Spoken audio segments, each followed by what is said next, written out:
Phone rang at 3:15 in the morning, and I knew before I picked it up that something was broken in my world. I'm 67 years old, and I've lived long enough to know that nothing good comes through the line at that hour. I was in my house up in Rosedale, the one I bought back in '94, when nobody thought Toronto real estate would ever amount to much, and the rain was coming down sideways against the bay window. My dog Murphy lifted his head from the rug and watched me cross the room. The voice on the other end was a woman I didn't know. Calm in that practiced way nurses get after years of delivering bad news. "Your son has been in a serious accident, sir. He's at Vancouver General. The trauma team is with him now." I sat down on the edge of the Chesterfield because my legs didn't quite trust me. I asked her to repeat it, and she did, slower this time, the way you'd talk to someone who had just been hit in the face. "Burns. Industrial accident at one of his properties out in Burnaby, 45% of his body. They had stabilized him, but the next 72 hours would tell." I made arrangements before I let myself feel anything. That's a thing I learned from my own father, who came over from County Cork in 1958 with nothing but a cardboard suitcase and a willingness to work. You handle the practical part first. The feeling part will still be there waiting for you, patient as a debt collector. I phoned my pilot and told him to have the King Air ready at Buttonville. I phoned my assistant Hannah and told her to clear my week. Then I phoned my daughter-in-law's cell, and that was when the second piece of my night fell apart.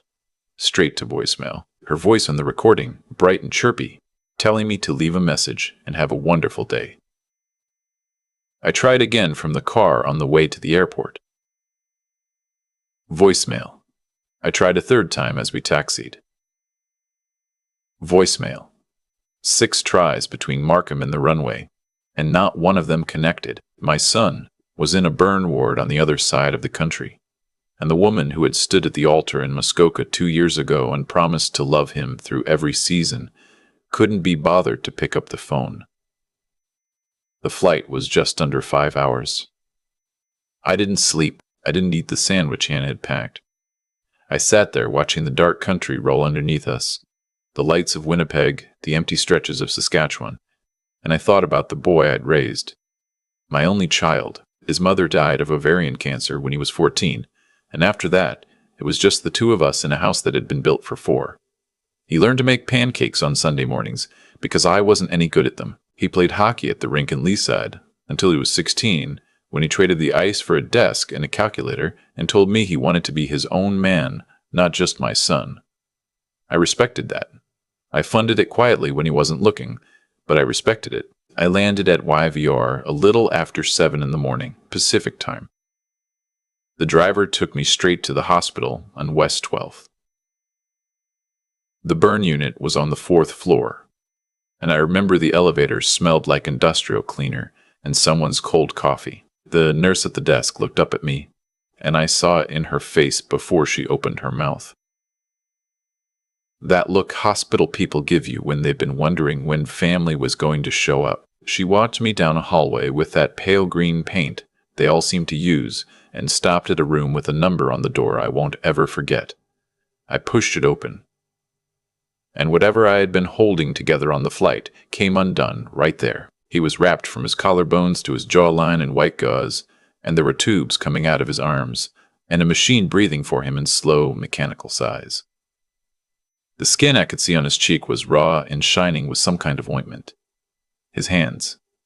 God help me, his hands. He used to hold my finger when he was a toddler, the whole fist of him barely big enough to wrap around it. And now those same hands were swollen twice their size and bandaged like a boxer's after a long night. But what stopped me cold wasn't him.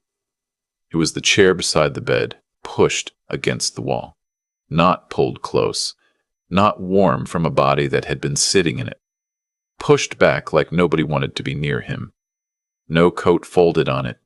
No coffee cup on the rolling table. No magazine. No cardigan draped over the arm. Nothing. The chair had not been used. My son had been lying there alone since they wheeled him up from emergency. A young nurse came in behind me, RN badge, clipboard, eyes that had seen too many of these moments. I asked her where his wife was. She looked down at the floor for half a second, and I have spent enough time across boardroom tables to know what half a second looks like. It was the silence of someone who didn't want to say what she knew. She said his wife had left around midnight, that she told the staff she couldn't bear to see him like this. She said she needed to clear her head and go somewhere quiet to pray for him. To pray. I almost laughed. My daughter-in-law had not set foot inside a church since the day my son slid the ring on her finger at the chapel up in Port Carling. She didn't pray. She got Botox and went to brunch at places with one-word names in Yorkville. She did not, under any circumstances, take spiritual retreats. I stepped out into the hallway and called her again. This time, she picked up on the third ring, and the moment I heard her, I knew. There's a quality to a voice that has been startled out of laughter, even when the person tries to swap it for something else mid-syllable. She started in immediately, breathy and pitched low. "Oh," she said, "I'm so glad you called." I just got the message. I've been at a wellness retreat up in the interior, near Penticton. The cell service has been so spotty. I came as soon as I could. I'm so torn up about him.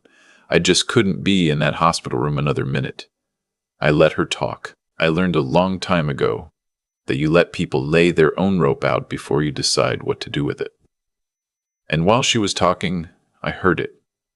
Underneath her trembling voice, the unmistakable sound of a man laughing somewhere behind her, and the clink of glass against glass, and the slap of water that I have heard 1,000 times in my life because I own a house on Lake Joseph, and I know what a swimming pool sounds like at close range. I asked her where exactly she was. She gave me the name of a real wellness retreat. I had been to one near Penticton myself a few years back, after my heart scare. I asked if she had service to send me a photo of the view. There was the smallest pause before she said the Wi-Fi was down. I told her I'd let her know if anything changed with my son, and I hung up. My head of security is a man named Owen Brennan, former RCMP, 22 years, retired into private work the same year I retired from real estate, which is to say not really retired from real estate, which is to say not really retired at all. He had been at the hospital within 40 minutes of my call, sitting 2 floors down in the cafeteria waiting. I texted him 3 words. Find her now. 20 minutes later, he came up to the burn unit with a tablet in his hand, and that look on his face that I have come to associate with things I do not want to know, but need to.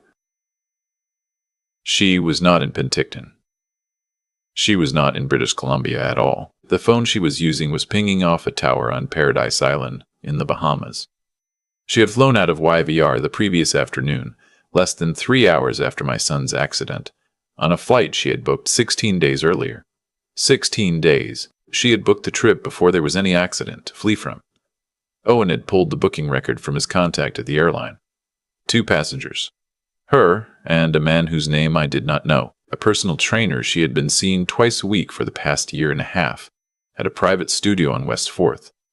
His name does not matter to this story because his name is going to be one of many things he loses in the days that come. I sat down in the empty chair beside my son's bed, finally pulled it close to him. Put my hand on the bit of forearm that wasn't bandaged. His skin was hot. Fever hot. I told him I was here, that I wasn't going anywhere, that whoever did this was going to wish they'd never been born.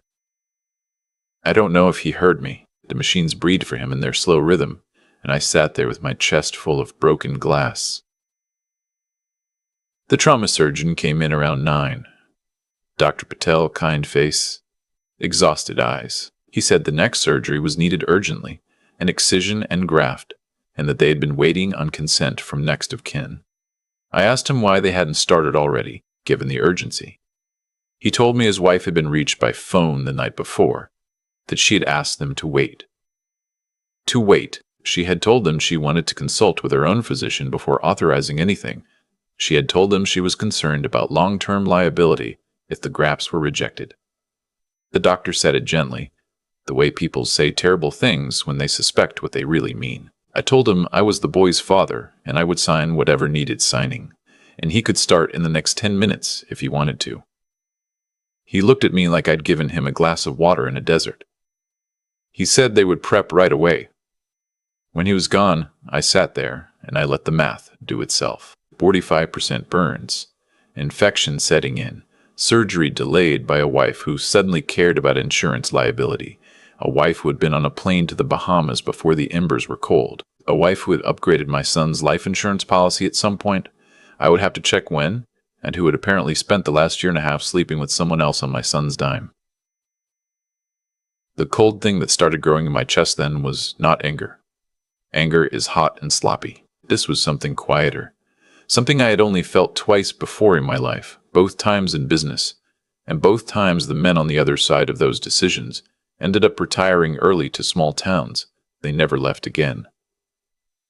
I called my lawyer in Toronto, Helen Brzezinski. She has handled my files for 31 years, and there is nobody on this earth I trust more in a fight. It was past noon Eastern by then. I told her what I knew. I told her what I suspected. I told her what I wanted. She didn't ask me if I was sure. She knew me too well for that. She said, "Give me until end of business tomorrow, and I will hand you her life in a folder." While Helen got to work, Owen got to work. He had a friend with the fire investigators. Within 4 hours, he came back to me with something that made my hand tighten around the styrofoam coffee cup until the lid popped off. The fire at the warehouse property in Burnaby had not been an accident, or rather, it had been arranged to look like one. The sprinkler system on the north end of the building had been disabled 3 days before the fire. The bypass was clean, professional, done by someone who knew what they were doing. The fire marshal's preliminary report had it as a probable equipment malfunction, but Owen's friend, the investigator, was already raising flags internally. Someone had wanted that fire to spread fast and unchecked, and my son had been there alone doing a late walkthrough because he was the kind of owner who still personally inspected his properties before turning them over to tenants. The trainer. The personal trainer she had been seeing. Owen had pulled his employment history. Before he was a fitness instructor in Kitsilano, he had spent 11 years as a building maintenance technician at a commercial outfit out in Surrey. Specialized in mechanical and life safety systems, I stood up from the chair in the burn unit hallway, and I walked over to the window at the end of the corridor. And I looked out at the rain on False Creek, and I understood, fully and completely, that my daughter-in-law had not just been unfaithful to my son. She had tried to kill him. She had picked the time and the place. She had supplied the man and the method, and then she had booked a flight to a beach, so she would have an alibi while he died slowly in a hospital she had ordered to delay his treatment. Helen called me back at 11 that night. She had pulled the insurance records. 6 months earlier, the policy on my son's life had been increased from $2 million to $7.5 million, with an accidental death rider that doubled the payout. The beneficiary was his wife, Soleil. No contingent. $15 million if he died from something that could be classified as an accident. Like, for example, a warehouse fire caused by a sprinkler malfunction. Helen asked me what I wanted to do. I told her I wanted everything. I told her to start with the financial. The townhouse in Yaletown that I had given them as a wedding gift, deed in my son's name only. I had insisted on that 2 years ago, and she had laughed at the time and called me an old-fashioned worrier. Lockett, the interior design business they ran together in which I was a quiet 40% partner. Freeze it pending audit. The joint checking account at TD, which I had power of attorney over because my son had set it up that way after his mother's estate had been such a mess. Frozen. The 2 credit cards she carried, both co-signed by my son. Cancelled. The leased SUV she drove in his name. Repossessed from the long-term parking at YVR, where she had left it before flying out. Done by tow truck before lunch the next day. The yacht club membership in West Vancouver. Suspended. The credit at Holt Renfrew downtown that she had been running up for 18 months. Closed, and the balance demanded. I told Helen I wanted it all done by the time the sun came up tomorrow morning. She said it would be done by the time I finished my coffee. I stayed at the hospital that night. They got my son into surgery at 4 a.m, and I sat in a waiting room with a vending machine coffee that tasted like burnt cardboard. And I did not sleep. The surgery took 6 hours. He came through it. Dr. Patel said the grafts had taken. He was not out of the woods, but he was on a path that led out of them. I wept in that waiting room, into my hands, the way I had not wept since I lost his mother, and a janitor very kindly pretended not to see me. By noon Pacific time the next day, my daughter-in-law was finding out, one swipe at a time, that her life had stopped working. Owen had a man at the resort feeding him updates. Her card was declined at the spa. Then at the restaurant. Then at the front desk when she tried to extend her stay. She called the bank from the lobby phone and was told by a polite TD representative that her access had been suspended due to suspected fraudulent activity, and that she would need to come into a branch in person with 2 pieces of government ID to discuss it further. The trainer was sitting beside her at the bar when this was happening. He did not stay sitting beside her for long. By that evening, he had checked himself out of the resort and onto a flight to Cancun. I assume he thought he could disappear there. He was wrong, but he didn't know that yet. She tried to call my son's phone. It rang in the burn unit on a tray table beside his bed, where his actual father had been sitting for 30 hours. I let it ring out. She tried again and again. By the 5th call, she was leaving messages, and her voice had completely abandoned the breathy spiritual retreat performance from the day before. She was crying now. Real crying. The way people cry when the floor has fallen out from under them and they are still figuring out how far down it goes. She left 3 messages saying my son's name over and over and asking him to please just answer. Please, baby, please. I deleted them. By Friday morning, she could not afford a cab to the airport. Owen had Helen wire her a ticket back to Vancouver, economy, middle seat, with a layover in Toronto that I admit gave me a quiet moment of satisfaction. We met her at YVR ourselves. Owen had 2 off-duty officers with him as a courtesy, just in case. She came down the escalator looking like she hadn't slept in 3 days, which she hadn't, and she saw me standing at the bottom in my overcoat, and her face did something I will remember for the rest of my life. It went through about 6 different expressions in 2 seconds. Relief, then calculation, then the dawning realization that I was not standing there to take her in my arms, then fear. Then the first attempt to compose herself into the grieving wife. I let her come the rest of the way down on her own. I told her my son was alive. He was stable. He had come through surgery. She put her hand to her chest and started a performance about gratitude and prayer that I cut off after about 4 seconds. I told her there was a car waiting, and she was going to get in it, and she was going to come to the hospital with me, and on the way, I was going to play her some recordings. She got in the car. In the back seat of that car, I played her the audio that Owen had pulled, the conversations between her and her trainer over the past 3 months. Text read aloud by software in a flat, synthetic voice. I played her the one from 16 days before the fire, where she had said it would be fine. The system would be down. He always did the walkthrough alone. Just make sure the timer was set right. I played her the one where the trainer had said this is going to set us up forever, and she had answered with 1 word, all in lowercase, which made it somehow worse. Yes. She cried. She tried denials. She tried to say it had been a fantasy, a stupid joke, that he had pressured her, that she had never actually meant any of it. Then she tried bargaining. She would sign anything I wanted. She would walk away with nothing. She would disappear, leave the country, never contact my son again. By the time we pulled up at the hospital, she had moved on to threats. She was going to tell people I had coerced her. She had screenshots of her own. She had things on me. I let her say it all. I have been threatened by professionals. She was an amateur. I walked her up to the burn unit, past the nurse's station. I had cleared it with the staff in advance. Nobody stopped us. I opened the door of my son's room, and I walked her in. He was awake. This was the part I had not been certain about.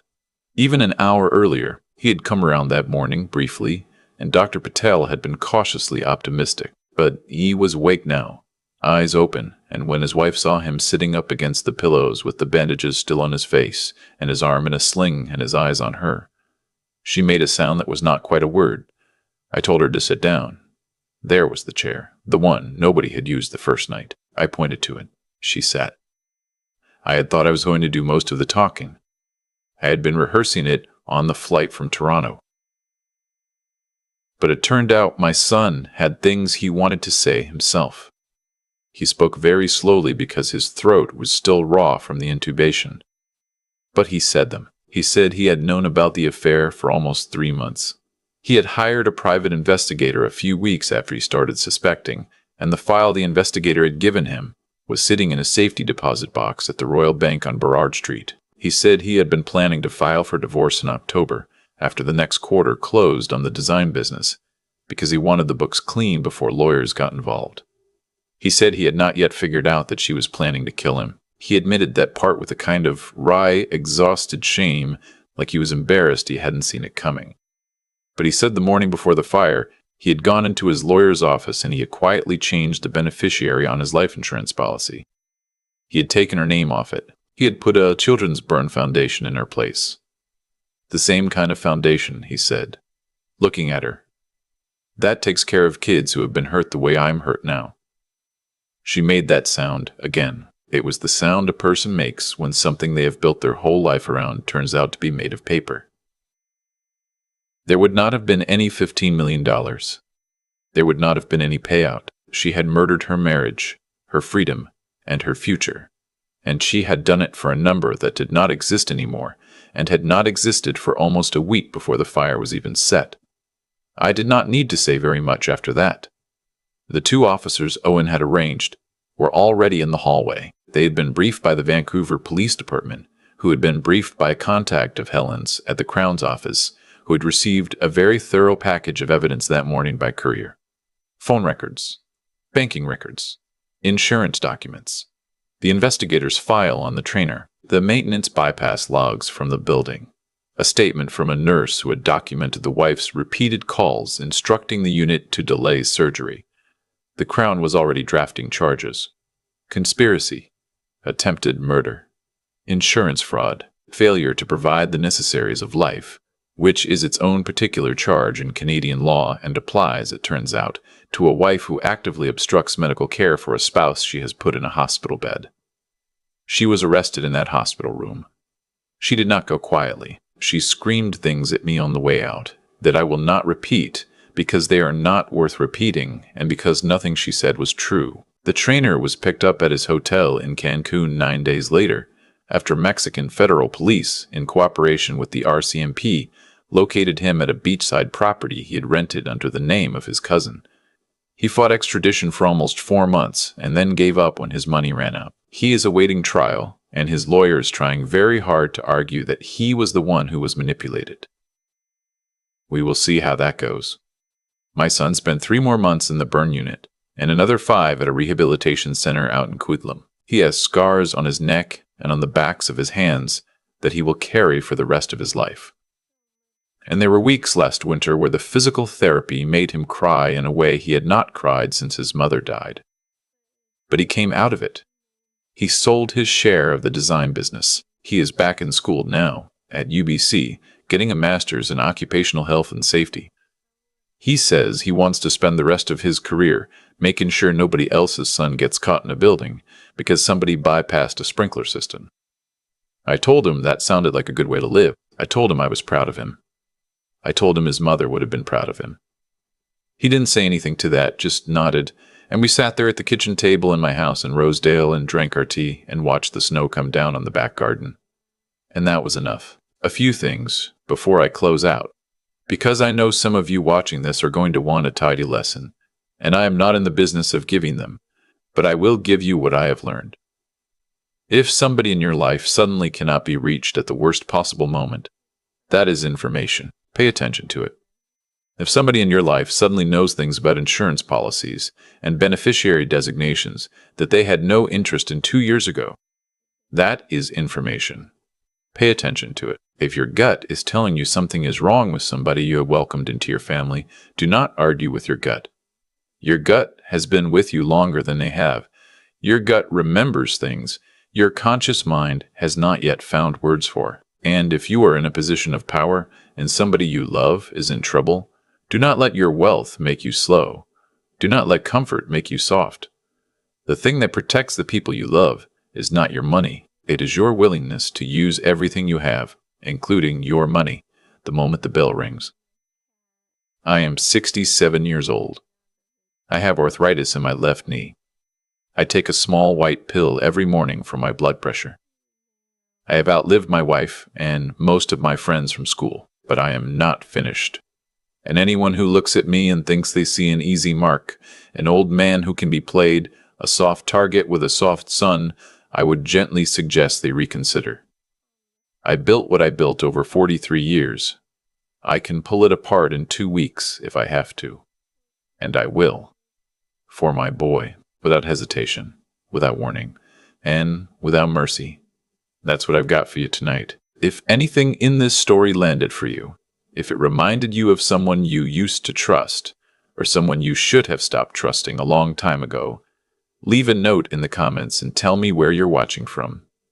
I read them.